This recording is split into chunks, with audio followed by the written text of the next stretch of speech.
आपका स्वागत है हमारे चैनल क्यूरोसिटी फ्लो जूनियर्स में।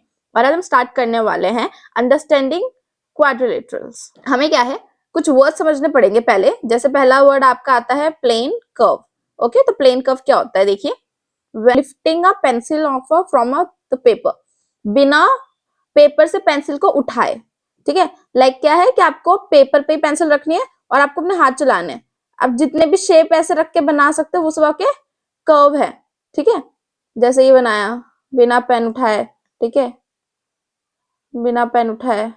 और एक और चीज है क्या, and without tracing any portion drawing other than single points. और हमें क्या है, किसी भी पोर्शन को ट्रेस नहीं करना है कि उसी पे लाए फिर उसी पे चला दिया।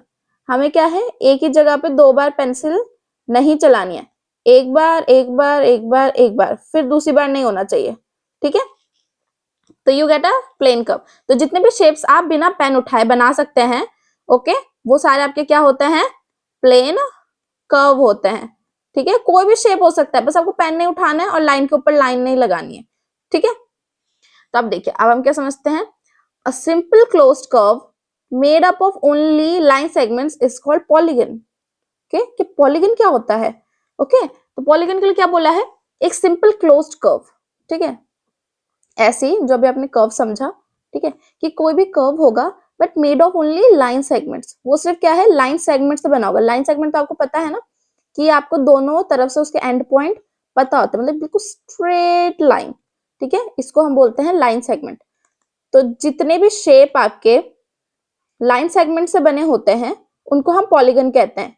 और वो एक कर्व भी है, तो आप कर्व की भी चीज को याद रखेंगे। कर्व की चीज क्या होती है, आपको बिना पेंसिल उठाए बनाना है। ठीक है, तो जितने भी शेप आप बिना पेंसिल उठाए और सीधी लाइनों से बना सकते हैं, वो सारे के सारे आपके क्या हो जाते हैं, पॉलीगन। जैसे आप ड्राइंग में भी एग्जांपल ले सकते हैं, एक तो ये वाला, क्योंकि इसमें बिल्कुल स्ट्रेट लाइंस इस्तेमाल हुई हैं, है ना। तो एक तो ये भी पॉलीगन हो गया और एक ये भी पॉलीगन हो गया। ठीक है, बट जो ये तीन शेप है, ये आपके पॉलीगन नहीं होंगे। क्यों, क्योंकि स्ट्रेट लाइन है, देखो ना, टेढ़ी मेढ़ी लाइन इस्तेमाल कर रखी है। इसमें भी टेढ़ी मेढ़ी लाइन इस्तेमाल है, ये भी टेढ़ी मेढ़ी लाइन है, तो ये आपके पॉलीगन नहीं होंगे। तो जितने भी शेप सीधी लाइन से बनते हैं वो सारे आपके पॉलीगन होते हैं। ठीक है, जैसे ये सारे शेप जो बना रही हूँ अभी, ठीक है, ये सब आपके पॉलीगन है। आगे बढ़ते हैं, अब हम समझेंगे convex and concave polygons. Okay, ये बहुत ही इंपॉर्टेंट है, इसको अच्छे से समझिएगा। ठीक है, कॉन्वेक्स पॉलीगन्स क्या होते हैं आपके, ये कॉन्वेक्स और कॉनकेव। देखिए, कॉन्वेक्स पॉलीगन वो पॉलीगन्स होते हैं जिनके डायगोनल्स हमेशा क्या होते हैं, शेप के अंदर बनते हैं। जैसे अगर हम एक शेप बनाए, ये मैंने बनाया, ठीक है, तो देखिए, जो इसके डायगोनल, डायगोनल का मतलब क्या होता है, एक कोने को दूसरे कोने से जोड़ना। तो देखिए, ये बना डायगोनल, ये आया दूसरा डायगोनल। ठीक है, तो ये है कॉन्वेक्स पॉलीगन। क्यों, क्योंकि इसके डायगोनल क्या है, शेप के अंदर बने। ठीक है, जो डायगोनल्स हैं, diagonals are made inside the polygon. ठीक है, कि जो आपका डायगोनल है वो क्या है, पॉलीगन के अंदर बनेगा। ओके, एक और एग्जांपल कर लेते हैं। जैसे इसमें भी आपका क्या है, ये बनेगा। ठीक है, एक और कर सकते हैं, ये, तो इसमें भी देखिए एक डायगोनल ये हो गया। ठीक है, एक डायगोनल ये हो जाएगा। ठीक है, एक डायगोनल यहाँ से आ जाएगा। ठीक है, एक यहाँ से आ जाएगा, एक यहाँ से आ जाएगा, तो ये। ठीक है, यहीं पे जो कॉनकेव पॉलीगन होते हैं, इनके जो डायगोनल्स हैं, diagonals are made outside the shape. ठीक है, आउटसाइड द शेप यानी आउटसाइड द पॉलीगन, जो भी पॉलीगन है उसके बाहर डायगोनल बनेगा।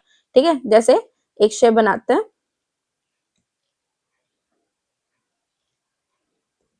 ठीक है, ये बनाया शेप। तो देखिए, इसमें अंदर तो हम किसी कोने को कोने से जोड़ ही नहीं सकते। ठीक है, तो इसमें पर क्या है, हम ये वाले कोने को यहाँ के कोने से बाहर से जोड़ सकते हैं। तो ये हुआ कॉनकेव। ठीक है, एक और बना लेते हैं, लाइक ये बनाया, इसमें भी हम क्या करेंगे, ठीक है, इसमें भी देखिए ये बाहर से ये ज्वाइन हो जाएगा, है ना। तो ऐसे ही शेप्स जिनके डायगोनल्स शेप के बाहर बनते हैं उनको हम कॉनकेव पॉलीगन कहते हैं, और वहीं जिनके अंदर बनते हैं उनको हम कॉन्वेक्स पॉलीगन कहते हैं। ठीक है, अब आगे बढ़ते हैं। अब हम करेंगे रेगुलर इर्रेगुलर पॉलीगन्स। ठीक है, रेगुलर इर्रेगुलर, ठीक है, बहुत ही इजी है, अच्छे से समझना। देखिए रेगुलर, रेगुलर पॉलीगन का मतलब क्या होता है, इक्वल साइड्स एंड एंगल्स। जिस भी पॉलीगन में आपके साइड्स और एंगल्स इक्वल होते हैं उनको हम रेगुलर पॉलीगन कहते हैं। जैसे फॉर एग्जांपल पहले हम लेते हैं ट्राइंगल। ठीक है, ट्राइंगल भी कौन सा वाला, इक्विलेटरल। ठीक है, इक्विलेटरल ट्राइंगल। तो इक्विलेटरल ट्राइंगल में क्या होता है कि तीनों साइड तो बराबर होती हैं, तो हमें मालूम ही है। ठीक है, साइड्स बराबर, पर जो इसके एंगल होते हैं वो भी बराबर होते हैं। वो भी कितने, 60 डिग्री 60 डिग्री 60 डिग्री। ठीक है, तो ये होता है आपका रेगुलर पॉलीगन। एक हम ले लेते हैं स्क्वायर। ठीक है, तो स्क्वायर में भी आपको याद है, स्क्वायर का मतलब ही क्या होता है, चारों साइड बराबर और सारे एंगल कितने होते हैं इसके, 90 डिग्री।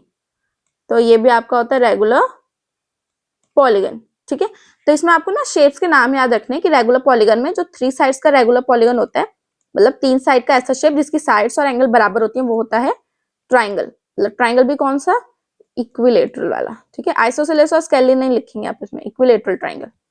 और 4 साइड्स में कौन आ जाता है, स्क्वायर। ठीक है, 5 साइड्स के लिए आप लिखते हैं रेगुलर पेंटागन। ठीक है, क्योंकि देखिए 5 साइड्स के शेप को हम पेंटागन कहते हैं, पर हमें क्या है, रेगुलर चाहिए, मतलब जिसके एंगल और साइड्स बराबर हो, तो आप लिखते हैं regular pentagon. Okay, regular word आगे लगा देंगे तो उससे मीनिंग हो जाएगा कि जो साइड्स और एंगल्स है वो बराबर है इस पेंटागन में। ठीक है, और ऐसे 6 साइड्स के शेप को हम क्या बोलते हैं, हेक्सागन। पर हमें रेगुलर चाहिए तो आपके लिख देंगे रेगुलर हेक्सागन। ओके, या ठीक है, तो ऐसे ही आपका 7 साइड्स के लिए आप रेगुलर हेप्टागन लिखेंगे। ठीक है, और यही सेम इसका ऑपोजिट इर्रेगुलर पॉलीगन क्या होते हैं, इर्रेगुलर इर्रेगुलर। अब देखिए इर्रेगुलर पॉलीगन्स क्या होते हैं, इर्रेगुलर पॉलीगन्स आपके होते हैं जिनकी not have a equal sides and angle. ऐसा शेप जिसके साइड्स और एंगल्स बराबर नहीं होते। ठीक है, मतलब एंगल इक्वल होगा पर साइड इक्वल नहीं, मतलब दोनों चीजें आपकी बराबर नहीं होंगी। ठीक है, तो जैसे एग्जांपल के लिए जैसे पहले आप रेक्टेंगल ले सकते हैं। ठीक है, रेक्टेंगल में क्या है देखो, अच्छा समझना, रेक्टेंगल में क्या देखो, सिर्फ ऑपोजिट साइड्स इक्वल होती हैं, ऑल साइड्स इक्वल नहीं होती। ठीक है, तो इसलिए ये रेगुलर नहीं है। ठीक है, रेगुलर में तो क्या सब इक्वल होने चाहिए, और पर इसमें देखिए एंगल सारे इक्वल है, इसमें भी सारे एंगल 90 डिग्री होते हैं, बट ये एक ही चीज से रह गया क्या, किसकी ऑल साइड्स इक्वल नहीं है, इसलिए रेगुलर में गिना जाता है। फिर अगला आप यहाँ पे कर सकते हैं, एक शेप है पैरेललोग्राम, आप ये शेप कर सकते हैं। ठीक है, पैरेललोग्राम ये ऐसा दिखता है, आपने क्लास 7 में किया होगा। ठीक है, इसको कहते हैं पैरेललोग्राम। इसमें भी क्या होता है, ऑपोजिट साइड्स इक्वल होती है और सिर्फ ऑपोजिट एंगल इक्वल होते हैं, इसमें सारे साइड्स और सारे एंगल्स इक्वल नहीं होते, इसलिए ये भी इर्रेगुलर है। ठीक है, आई होप आपको सब कुछ समझ आ गया होगा, आपके कंसेप्ट क्लियर हो गए होंगे। ठीक है, चलिए अब हम स्टार्ट करते हैं फर्स्ट एक्सरसाइज 3.1।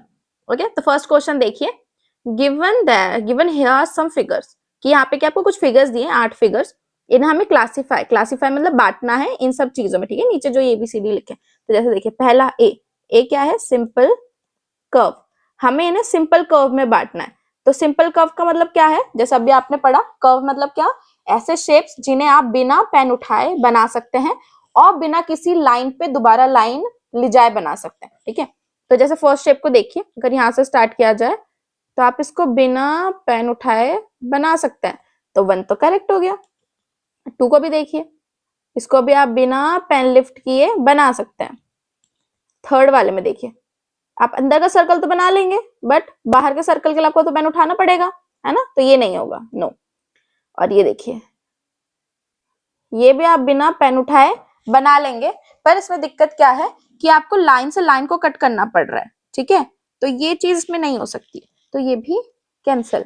ठीक है, अब सीधा देखिए फिफ्थ को देखिए, ये आप बिना पेन उठाए बना सकते हैं, तो ये सही हो गया। ये सिक्स को भी आप बिना पेन उठाए बना सकते हैं। ओके, और सेवेंथ को भी आप बिना पेन लिफ्ट किए बना सकते हैं, है ना। तो ये आपका करेक्ट हो गया। अब ऐसे ही अब बी पार्ट। ठीक है, बी पार्ट क्या है आपका, क्लोज्ड सिंपल कर्व। ठीक है, क्लोज्ड सिंपल कर्व। ठीक है, हमें अभी भी सिंपल कर्व ही देखने हैं, पर क्या देखना है, क्लोज्ड, वो ना हर साइड से बंद होना चाहिए। जैसे देखिए सिंपल कर्व तो ये भी है क्योंकि ये बिना पेन उठाए बना है, पर हमें क्या चाहिए अभी, क्लोज्ड, जो कि बंद हो हर जगह से। ठीक है, शेप बंद होना चाहिए। तो अभी आप कैसे करेंगे, देखिए बस, ठीक है, सिंपल कर्व में तो यही आ रहा है, तो इन्हीं में से हमें बस क्या चुनना है, जो कि क्लोज्ड है, जो कि हर जगह से बंद है, हमें बस वही वाला शेप चाहिए। ठीक है, तो आप देख सकते हैं, जैसे फर्स्ट शेप देखिए, फर्स्ट शेप हमें दिख ही रहा है, हर साइड से बंद है ना, तो ये तो क्लोज सिंपल कर्व हो गया। टू भी हर जगह से बंद है, ठीक है, फिफ्थ भी हर जगह से बंद है, सिक्स्थ भी हर जगह से बंद है, और सेवेंथ भी हर जगह से बंद है। ओके, तो ये आपके आंसर्स हो गए। अब सी पार्ट में देखिए क्या है, पॉलीगन। ठीक है, पॉलीगन क्या था, जो कि सिर्फ लाइन सेगमेंट से बने हो। ओके, किससे बने हो, लाइन सेगमेंट, सीधी लाइनों से बने होने चाहिए। तो जैसे पहला वाला देखिए, इसमें हर जगह सिर्फ सीधी लाइन का इस्तेमाल है ना, स्ट्रेट लाइंस का। तो फर्स्ट, सेकंड वाला भी बिल्कुल स्ट्रेट लाइन से बना है ना, तो ये भी हो जाएगा।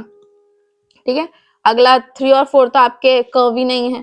ठीक है, तो ये तो नहीं जाएंगे।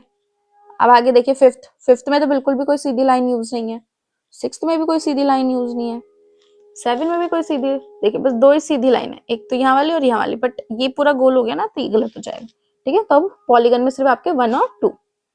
अब डी वाला क्या है आपका, कॉन्वेक्स पॉलीगन। कॉन्वेक्स पॉलीगन आपको याद होगा तो क्या होता है, जिसके अंदर डायगोनल बनते हैं, शेप के अंदर डायगोनल जो बनते हैं। तो यहाँ पे हमारा शेप के अंदर डायगोनल किस में बन रहा है, अगर आप टू वाला देखें तो इसी में बन रहा है। ठीक है, तो याद रखिए ये पॉलीगन है ना, तो पॉलीगन हमारे पास सिर्फ दो ही है, वन और टू, तो आपको बस इन्हीं में चेक करना है। ठीक है, तो कॉन्वेक्स वाला पॉलीगन कौन हो गया, टू वाला, क्योंकि उसके अंदर डायगोनल बन रहे हैं। ठीक है, तो कॉन्वेक्स में टू, और ऐसे ही ई वाले पार्ट में आपका क्या आ जाएगा। ठीक है, ये आपका क्या है, कॉनकेव पॉलीगन। कॉनकेव पॉलीगन क्या होता है, जिसके शेप के बाहर डायगोनल बनता है। तो अगर आप वन वाला शेप देखें तो इसके बाहर ये डायगोनल बन रहा है। ठीक है, तो वन वाला ऑप्शन किस में जाएगा, कॉनकेव पॉलीगन। ठीक है, अब हम बढ़ते हैं सेकंड क्वेश्चन की तरफ। तो देखिए सेकंड क्वेश्चन बहुत इजी है। पहला क्वेश्चन क्या है कि what is regular polygon. Regular polygon होता क्या है, तो जैसे अभी हमने डेफिनेशन लिखी थी, ठीक है, इंट्रोडक्शन में, कि regular polygon have a equal sides and equal angle. ठीक है, कि जो रेगुलर पॉलीगन होता है उसके इक्वल साइड और इक्वल एंगल्स होते हैं। ठीक है, अब state the name of the regular polygon. अब हमें क्या रेगुलर पॉलीगन का नाम बताना है, जो कि थ्री साइड्स वाला होता है। तो थ्री साइड वाले में कौन सा रेगुलर पॉलीगन आता है आपका, इक्विलेटरल ट्राइंगल। अभी हमने पीछे ही लिखे थे सेम। और ऐसी सेकंड क्या है, फोर साइड। फोर साइड्स वाला रेगुलर पॉलीगन कौन होता है, स्क्वायर। और सिक्स साइड वाला कौन हो जाएगा आपका, सिक्स साइड के शेप को हम हेक्सागन कहते हैं, बट हमें क्या चाहिए, रेगुलर वाला, तो आप इसके आगे रेगुलर लगा देंगे, तो रेगुलर हेक्सागन। ठीक है, तो ये आपका फर्स्ट एक्सरसाइज कंप्लीट हो गया। अब चलिए मिलते हैं अगले एक्सरसाइज की वीडियो में।